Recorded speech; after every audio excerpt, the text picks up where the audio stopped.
ब्रह्मचारी बालक को धर्म बताता है या उपदेश देता है। दोनों धातुएं एक साथ हैं। ब्रू माने बताना या बोलना, शास माने शासन करना या उपदेश देना। अब धर्म, वह ब्रह्मचारी बालक को सबसे अधिक क्या चाहता है? धर्म बताना चाहता है। तो किसको बता रहा है? ब्रह्मचारी बालक को।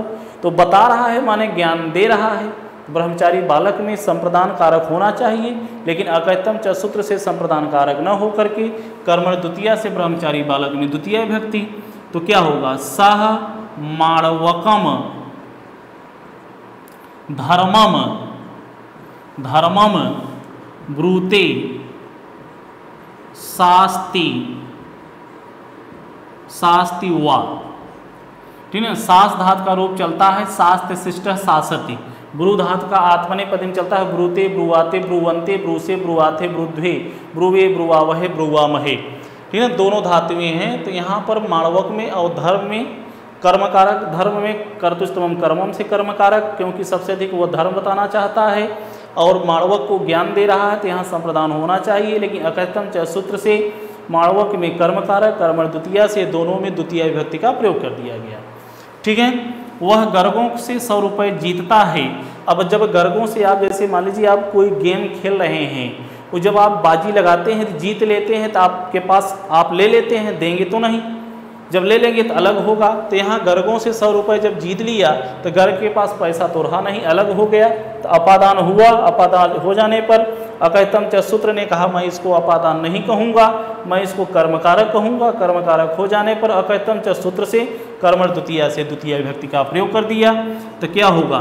सह, अब एक गर्ग नहीं है, ढेर सारे गर्ग हैं। गर्गान सतम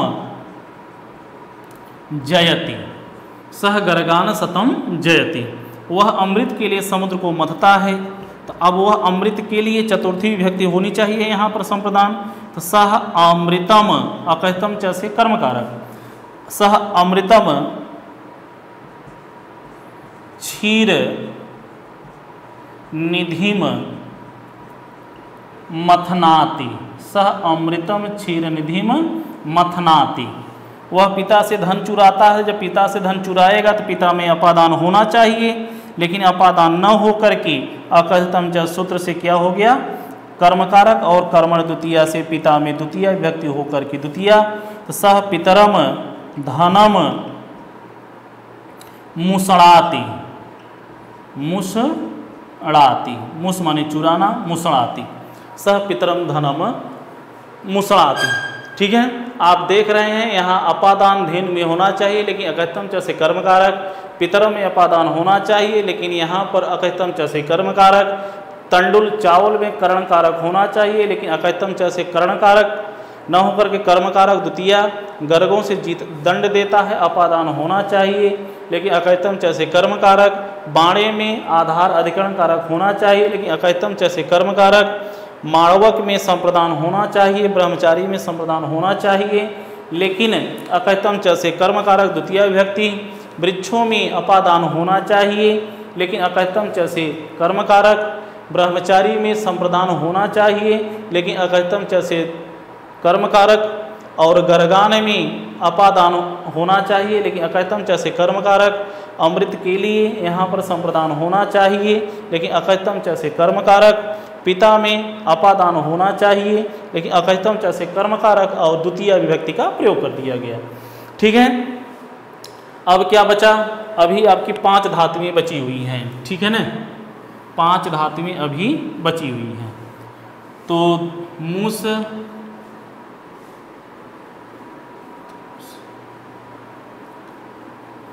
जी मथ मुस,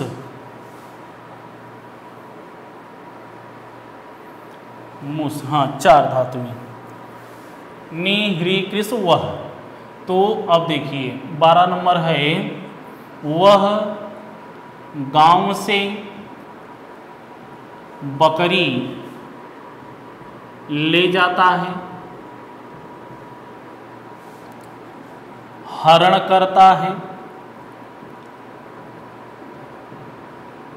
खींचता है।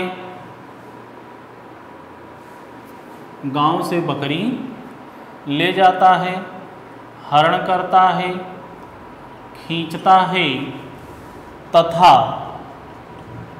ढोता है, तथा ढोता है। चारों धातुएं हमने एक साथ कर दिया।